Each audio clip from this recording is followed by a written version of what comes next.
Hello दोस्तों, welcome to sleepy classes. दोस्तों आज इंपॉर्टेंट टॉपिक करने वाले हैं जिसका नाम है anti microbial resistance. UPSC perspective से इंपॉर्टेंट है, जैसे कि आपको पता है कि एक बार इसके ऊपर जो है क्वेश्चन आ चुका है ना। यहाँ पे पूरी चीजें जानने की कोशिश करेंगे। उम्मीद है कि ये टॉपिक पढ़ने के बाद या देखने के बाद आपको काफी कंसेप्ट क्लियर हो चुके होंगे। शायद ही कोई डाउट बचाओ, अगर फिर भी होगा तो आप कमेंट बॉक्स के अंदर जरूर बताना, ताकि मुझे भी लगे कि हाँ कुछ और भी यहाँ पे हम बता सकते हैं आपको। ठीक है दोस्तों, चलो स्टार्ट करते हैं। रिसेंटली एक सर्वे किया national centre for disease control ने। उसके बाद मिनिस्ट्री ऑफ हेल्थ ने उस डेटा को रिलीज कर दिया। ये डेटा किसके रिगार्डिंग था? ये था कि लोग ड्रग कैसे लेते हैं। जैसे मान लो अगर कोई आप में से बीमार है तो उसके बाद आपको लगा हाँ यार बीमार हूं, तो उसके बाद मेडिसिन खाई, ठीक है, बात बनती है। लेकिन ये सर्वे ये बोलता है कि आप बीमार नहीं हो, आप फिर भी मेडिसिन खा रहे हो ताकि बीमार ना हो जाओ, समझे? तो ये एज ए प्रोटेक्शन के लिए। तो ये है, मतलब जैसे बारिश है तो आप छाता लेके, ठीक है, लेकिन बारिश नहीं है तब भी छाता लेके कि कहीं बारिश ना हो जाए, वैसा। लेकिन वहां पे तो चलो प्रोटेक्शन के लिए। ये तो भाई बॉडी के ऊपर इंपैक्ट कर सकती है, क्या करती है, किस तरह से होता है, वो सारे समझेंगे। अब डेटा जो है कितना इसने बताया, कितने % लोगों को क्या सर्वे किया, वो हमारा लेना देना नहीं। हमें बस जो है जो मतलब है वो इस चीज से है कि अगर मान लो 100% है तो इन्होंने बोला कि जो 45% जो है लोग जो है वो ड्रग ले रहे हैं जिनको कोई डिजीज है तो उन्होंने एंटीबायोटिक ले ली, ठीक है। बट जो 55% है उसमें केसेस वो एज ए प्रोटेक्शन ले रहे हैं, ठीक है। तो मतलब उनको प्रिस्क्राइब की गई है कि आपको कोई डिजीज ना हो जाए इसके लिए, ठीक है। मतलब कि आपकी जो इन्फेक्शन स्प्रेड होने को रोकने के लिए वो उसके लिए दी जाती है। तो वहां पे ये जो है बॉडी के अंदर रेजिस्टेंस कर सकती है। अब ये डेटा जो है बहुत जरा प्री के लिए अपने पास इंपॉर्टेंट नहीं है, ठीक है, कि कोई परसेंटेज आपको प्री के लिए नहीं याद रखनी, मेंस के लिए आप यूज कर सकते हो जब आप एनालिसिस करोगे। बट यहाँ पे जो आगे कंसेप्ट करने वाले हैं वो इंपॉर्टेंट है। अब यहाँ पे हमारे पास आता है कि एंटी माइक्रोबियल रेजिस्टेंस क्या है ना। पहले ये समझते हैं कि मान लो कोई आपको इन्फेक्शन है, ठीक है। अब कोई गला खराब है आपका, तो वो अगर मैं बोलूं कि बैक्टीरियल इन्फेक्शन है तो आप फार्मासिस्ट के पास जाते हो। ज़्यादातर होता क्या है, आप बोलते हैं यार थोड़ा सा गला खराब है, करो कुछ इलाज, है ना। तो वो कहता है थोड़ी थोड़ी लोग लगा लो या क्या कर लो, है ना। कुछ लोग ऐसा करते हैं जो और गला खराब हो जाता है। तो मैं भी सोचता था कि शायद इससे गला ठीक हो जाता है ना, बट ऐसा कुछ होता नहीं है, ठीक है। तो यहाँ पे जो है मान लो आप गए उसके पास, आपने बोला कि मेडिसिन दे, तो वो मे बी हो सकता है कि वो आपको क्या बोले एंटीवायरल दे दे, ठीक है। अब इन्फेक्शन आपको बैक्टीरियल है, आपने जो है एंटीवायरल ले ली, उससे बैक्टीरिया तो कम होने से रहे, ठीक है। या फिर आपको बोले गए एंटीबायोटिक ही दे दी उसने, ठीक है, अच्छा था। तो लेकिन वहां पे एंटीबायोटिक जो दी उसने, अगर मान लो 3 दिन के लिए खानी थी वो, है ना, टीडीएस थी या बीडी थी या ओडी थी, जो भी था, तो अब यहाँ पे 3 दिन के लिए खानी थी, लेकिन आपने खाई 2 दिन, ठीक है, या बीच में से स्किप करते गए, तो आपने मतलब उसको प्रॉपरली यूज नहीं किया। तो धीरे धीरे क्या होगा, बेसिकली बॉडी के अंदर जब एंटीबायोटिक गई और ये है बैक्टीरिया, दोनों के बीच में फाइट चलती है। मान लो यहां पे 100% बैक्टीरिया है, मॉर्निंग के अंदर आपने पहली डोज ली, ठीक है, तो मॉर्निंग के अंदर आपने इसको खाया। अब ये कम होकर 90% तक आ गए, है ना, मतलब थोड़ा कमजोर हो गया ऐसा समझो। 90% तक स्ट्रेंथ मानते हैं हम, तो कम होगी। आपने क्या किया, आफ्टरनून के अंदर 1 डोज खाई, और कमजोर है 70% तक आ गए, फिर आपने 1 डोज खाई रात को।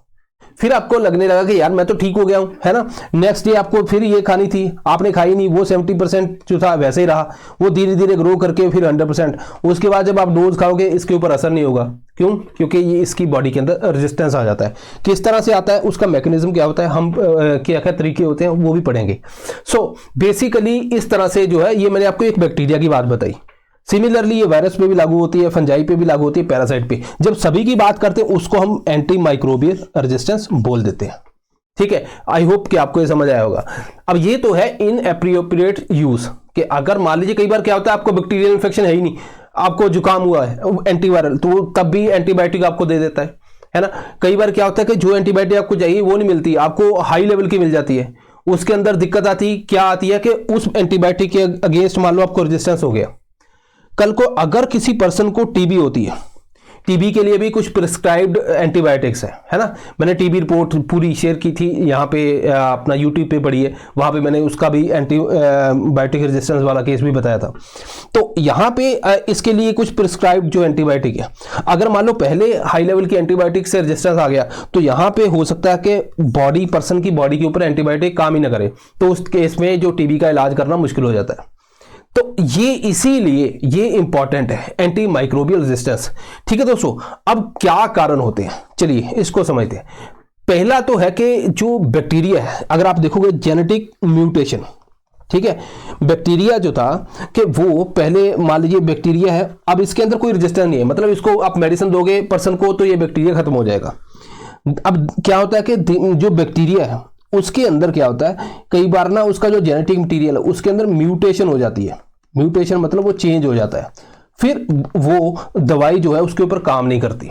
अब जैसे मान लीजिए हम बात करते हैं इसकी कोरोना वायरस की, कोरोना वायरस के अगेंस्ट हमने वैक्सीन बनाई, सब कुछ है ना चला, तो धीरे धीरे क्या हुआ, कोरोना वायरस के आपने देखोगे बहुत से वेरिएंट आ गए। वो क्यों आए, क्योंकि वहाँ पे वो इवॉल्व होता गया, म्यूटेशन होती गई।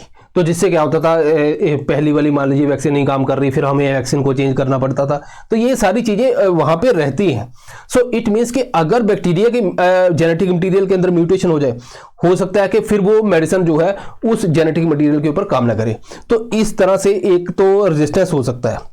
देन अगर हम देखें तो जीन ट्रांसफर, अब बॉडी के अंदर मान लीजिए इतने बैक्टीरिया हैं, कुछ बैक्टीरिया है इतनी अमाउंट के अंदर जो रेजिस्टेंट है, मतलब उनके ऊपर मेडिसिन नहीं काम कर रही, कुछ ऐसे हैं जो अभी नॉन रेजिस्टेंट है, इनके ऊपर काम कर सकती है। जब ये मल्टीप्लाई करते हैं कई बार क्या होता है, यहां से जो है जेनेटिक मटेरियल इधर ट्रांसफर हो जाता है, इसका तो जेनेटिक मटेरियल रेजिस्टेंस वाला है, इसके ऊपर मेडिसिन काम नहीं कर रही, तो इनके अंदर चला जाता है, तो ये भी क्या बन जाते हैं, रेजिस्टेंट बन जाते हैं। तो इस तरह से भी जो है ये फैल जाता है। इसके अलावा इनएप्रोप्रिएट यूज, मैंने आपको बताया कि भाई आप जो फार्मासिस्ट के पास गए, वहां पे कोई मेडिसिन ली या कुछ भी है, वो उसके हिसाब से नहीं थी। देन इनएडिक्वेट डायग्नोसिस, जैसे मान लीजिए हम बोलते हैं कि आपको एंटीवायरल चाहिए, आपको एंटीबायोटिक दे दी, या फिर उसकी जरूरत भी नहीं थी तब भी दे दी, तो उस केस के अंदर रेजिस्टेंस हो सकता है धीरे धीरे, क्योंकि हम कौन सा उसको एज इट इज यूज करते हैं, हम तो उतने दिन खाते हैं जितने दिन ठीक हो गए। आजकल तो आप फार्मासिस्ट के पास देखते हो, अब कभी अब मेडिसिन खुद की लेने जाओ, कोई और आता है तो वो बोलता है कि ऐसे मैं बीमार हूं, तो वो उसको 2 या 3 गोली देता है, उसके अंदर ज्यादातर क्या होता है, अमॉक्सिसिलिन एंटीबायोटिक दे देता है। अब वो एंटीबायोटिक जो है प्रॉपरली अगर नहीं यूज करेगा, या उसको रिक्वायर थी या नहीं थी वो भी बिना जाने, तो वहां पे रेजिस्टेंस होने के चांसेस है ही है। हॉस्पिटल यूज, हॉस्पिटल के अंदर जो है पेशेंट को इन्फेक्शन से बचाने के लिए काफी ज्यादा एंटीबायोटिक का यूज किया जाता है। देन एग्रीकल्चर यूज, जैसे मान लीजिए अपने पोल्ट्री फार्म के अंदर क्या होता है, एंटीबायोटिक बहुत दी जाती है, ठीक है, वो इसलिए दी जाती है कि वो जो चिकन जो है जल्दी से ग्रो करे, ठीक है, ताकि वो उसको, एक तो देखो कम होता क्या है, वहां पे कम स्पेस होती है, वो चाहता है ज्यादा वहां पे ग्रो किया जाए, है ना, पोल्ट्री फार्म के अंदर ज्यादा जो है जो मुर्गियां हैं उनको ग्रो किया जाए। अब दिक्कत वहां पे क्या होती है कि स्पेस कम है, तो इन्फेक्शन का डर रहता है, फिर वो क्या करते हैं, उनको एंटीबायोटिक दे देते हैं ताकि उनको इन्फेक्शन ना हो। अब एंटीबायोटिक से उसको जल्दी बड़ा कर दिया जाता है। अब उसके बाद अगर हम उसको कंज्यूम करें तो वो एंटीबायोटिक उसके थ्रू अपनी बॉडी के अंदर आ गई, तो वहां पे वो एंटीबायोटिक धीरे धीरे क्या करते हैं, बॉडी के अंदर जो है बैक्टीरिया वो रेजिस्टेंस हो जाते हैं, क्योंकि वो ऑलरेडी एंटीबायोटिक बॉडी के अंदर प्रेजेंट है, तो धीरे धीरे बैक्टीरिया क्या करते हैं, उसको ओवरकम कर लेते हैं। तो देन उसके बाद अगर सेम जो एंटीबायोटिक उनको दी थी मैं खाऊंगा, तो हो सकता है मेरी बॉडी के ऊपर जो बैक्टीरिया है अंदर, उनके ऊपर वो असर ना करे, क्योंकि उन्होंने पहले ही थोड़ी थोड़ी कंज्यूम करके वहां पे रेजिस्टेंस ले लिया है। अब रेजिस्टेंस किस तरह से होता है, रेजिस्टेंस अलग अलग तरह से होता है। जैसे मान लो यहाँ पे ये है एक एंटीबायोटिक, ठीक है, अब ये एंटीबायोटिक जो है वो इस तरह से है, दूसरा है टारगेट, मतलब अपनी बॉडी का जो है ना वो टारगेट है, लेट्स से वो इस तरह का है टारगेट, तो मुझे एग्जैक्टली यहां पे एंटीबायोटिक फिट करनी पड़ेगी। तो ये एंटीबायोटिक है, ये टारगेट है, तो हमने वैसे एंटीबायोटिक बताई, ऐसे फिट की, बैक्टीरिया की बॉडी के अंदर गई और काम खत्म। अब क्या होता है कि बैक्टीरिया के अंदर अगर म्यूटेशन होगी तो ये टारगेट जो इस तरह का दिख रहा था ना हमें, है ना, इस तरह का, सॉरी, अगर जो टारगेट इस तरह का दिख रहा था ये चेंज हो जाएगा इस तरह से।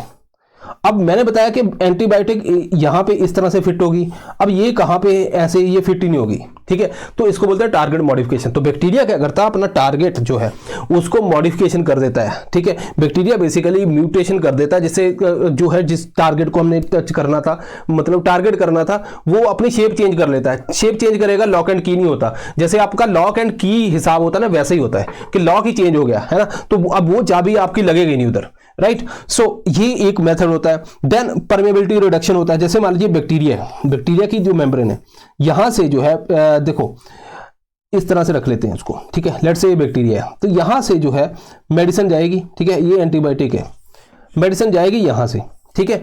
अब क्या करते हैं कि मेडिसिन ना अंदर अकमुलेट हो जाती है, ठीक है। अब इनकी जो जब परसेंटेज जो है कॉन्सेंट्रेशन इंक्रीज होती है, राइट, बैक्टीरिया के अंदर, तो बैक्टीरिया की डेथ हो जाती है। बैक्टीरिया क्या करे, बैक्टीरिया ये करता है एक तरीका, तो यहां पे ये परमेबिलिटी है ना उसको कम कर देता है, तो मतलब यहां से मेडिसिन अंदर नहीं जा पाती, इतनी बाहर ही रह जाती है। पहला मेथड हो गया। दूसरा क्या करता है, वो इन्फ्लक्स पंप यहां पे जो है पंप ऑन कर देता है, मतलब कि अगर बैक्टीरिया का यहां से मेडिसिन अंदर आ रही है तो ये क्या करता है, जैसे आई अंदर इतनी कॉन्सेंट्रेशन बढ़ने नहीं देता, सीधी बाहर भेज देता है, तो यहां पे कॉन्सेंट्रेशन कम रह जाती है, जिससे क्या होता है कि इतना उसकी बॉडी के ऊपर असर नहीं होता। इफ्लिक्स पंप भी हो गया। देन एंजाइम एक्शन, कुछ एंजाइम ये रिलीज करता है जो डायरेक्टली जो है एंटीबायोटिक को टारगेट कर देते हैं, ठीक है, तो जिससे क्या होता है कि ये बच जाता है। इसके अलावा और भी मेथड है, बट जो साइट चेंज का भी एक मेथड होता है कि जैसे मान लो यहाँ पे हमने कोई एंटीबायोटिक बनाई इस तरह की साइट के लिए, है ना, कि यहाँ से इसके थ्रू जाएगी, वो क्या करता है इसको चेंज करके नई साइट जो है वो उसको क्रिएट कर लेता है। तो अलग अलग मेथड होते हैं बैक्टीरिया के अंदर। तो रिसेंटली हमने ये मेथड भी जनरेट किया जिससे क्या इफ्लक्स कम हो जाए और यहाँ पे ज़्यादा कॉन्सेंट्रेशन बढ़ जाए, जिससे बैक्टीरिया की डेथ हो। तो ये मैकेनिज्म हमने अलग अलग बनाए। इसलिए आप देखते हो कि एंटीबायोटिक बनाने के लिए कंपनी भी जो है फार्मास्यूटिकल कंपनी इतनी जल्दी राजी नहीं होती, क्यों, उनको पता है भाई लोग जो है उसको कंज्यूम सही तरीके से नहीं करते, देन रेजिस्टेंस क्रिएट हो जाता है, जिससे फिर उनको नुकसान होता है। कंपनी को फायदा तभी होगा जब पैसा ज़्यादा बनेगा, ठीक है। और आपको फायदा कैसे होगा, आपको फायदा होगा दोस्तों बिग सेल से। बिग सेल जो है प्री 24 ये कोड है, कब तक वैलिड है, 24 फेब तक। तो अगर आप लेना चाहते हैं तो ऑलरेडी आपने अगर डिसाइड भी किया हुआ कि हाँ ये इसको परचेज करना है, तो ये बेस्ट मौका है। तो यहाँ पे आपको जो है 20% ऑफ मिल जाएगा, ठीक है दोस्तों। तो ये आपके लिए एक ऑफर है, आप चाहो तो इसको ज्वाइन कर सकते हैं। देन अब कुछ देख लेते हैं ग्लोबल एक्शन। प्री के अंदर कभी कभी सीधे आता है वन हेल्थ अप्रोच है, ठीक है। वन हेल्थ अप्रोच के अंदर क्या है कि आपको environment, human health as well as animal health, तीनों को साथ साथ लेके चलना है। Then global action on AMR, ये जो है बेसिकली अपना वर्ल्ड हेल्थ असेंबली के अंदर 2015 के अंदर ये अनाउंस किया गया था कि हम जो है एंटी माइक्रोबियल रेजिस्टेंस को टारगेट करेंगे। उसके अलावा क्वाड्रीपार्टाइट, यहाँ पे आपको 4 एजेंसीज का नाम याद रखना है। देन FAO है इसके अंदर, देन उसके बाद UNEP है, WHO है, WOH जो world organisation for animal health है। ये चारों का नाम, यहाँ पे हमें प्री का एक क्वेश्चन आ सकता है, सीधा फैक्चुअल इन्फॉर्मेशन है, इसको याद कर लेना। इसके अलावा वाव है, वर्ल्ड AMR अवेयरनेस वीक भी मनाना स्टार्ट किया WHO ने, इसके अंदर काफ़ी ज़्यादा इसको प्रमोट भी किया। उसके अलावा एक WHO की एक क्लासिफिकेशन है जिसको अवेयर क्लासिफिकेशन बोलते हैं। लास्ट जब मैंने प्रीमिक्स लिया था उसके अंदर मैंने इसके ऊपर एक क्वेश्चन बनाया था। अवेयर क्लासिफिकेशन आपको सीधा भी आ सकता है किससे रिलेटेड है, तो यहाँ पे आपको पता होना चाहिए एंटीबायोटिक, या फिर आपको पूछा जा सकता है अवेयर क्लासिफिकेशन के बारे में किसने रिलीज किया क्या है, या फिर उससे डिफिकल्ट जो हमने क्वेश्चन बनाया था वो है। इसके अंदर ना एंटीबायोटिक को अलग अलग ग्रुप के अंदर डिवाइड कर दिया। पहला है एक्सेस एंटीबायोटिक, ठीक है, ये नैरो स्पेक्ट्रम होती है, मतलब एक खास बैक्टीरिया बहुत तरह के हो सकते हैं, ठीक है, मतलब अगर कुछ खास को ही ये टारगेट कर रही है जो दवाई, तो उसको बोलेंगे नैरो स्पेक्ट्रम, ठीक है, नैरो पे काम कर रही है। अगर ये बहुत से ग्राम पॉजिटिव ग्राम नेगेटिव सभी को टारगेट कर रही है उसको बोलते हैं ब्रॉड। ब्रॉड के अंदर जैसे एमॉक्सिसिलिन वगैरह ये आ जाती हैं। तो यहाँ पे नैरो स्पेक्ट्रम जो है एक्सेस एंटीबायोटिक के अंदर है, ये सेफ्टी अच्छी है इसकी, क्योंकि कोई पर्टिकुलर अगर बैक्टीरिया इंपैक्ट कर रहा है उसी को टारगेट करने के लिए है ना, बाकियों कुछ नहीं। देन इसके अलावा वाच है, ये ब्रॉड स्पेक्ट्रम एंटीबायोटिक इसके अंदर है। देन रिजर्व, रिजर्व क्या है, बेसिकली जो लास्ट चॉइस एंटीबायोटिक जो है, अगर मान लीजिए बाकी से काम नहीं चल रहा तो तब उसको यूज करेंगे। WHO ये कहता है कि 60% जो एंटीबायोटिक कंजप्शन है वो एक्सेस ग्रुप से होनी चाहिए, इससे जो सेफ है, ठीक है। ये अवेयर क्लासिफिकेशन थी। इसके अलावा कुछ नेशनल एंटीबायोटिक कंजप्शन नेटवर्क हमने बनाया जो उसके बारे में है, या ऑपरेशन अमृत है, केरला गवर्नमेंट ने रिसेंटली स्टार्ट किया, ठीक है, कि हम एंटी माइक्रोबियल रेजिस्टेंस को जो है टैकल करेंगे। तो ये है सारी चीज़ें, देन उसके अलावा कुछ और है नहीं आगे। तो ये है जो भी रिसेंटली न्यूज़ में है। तो आई होप आपको कंसेप्ट के ऊपर ध्यान देना दोस्तों, कंसेप्ट के ऊपर, इसीलिए मैंने ज़्यादा टाइम इसका कंसेप्ट के ऊपर ही लगाया। कंसेप्ट अगर समझ गए तो कभी कभी डिफिकल्ट क्वेश्चन आता है वो हम सॉल्व कर लेते हैं, ठीक है, वही टारगेट था। सो दिस इज ऑल, और आई होप कि आपको समझ आया होगा। मिलते हैं next time, thank you very much.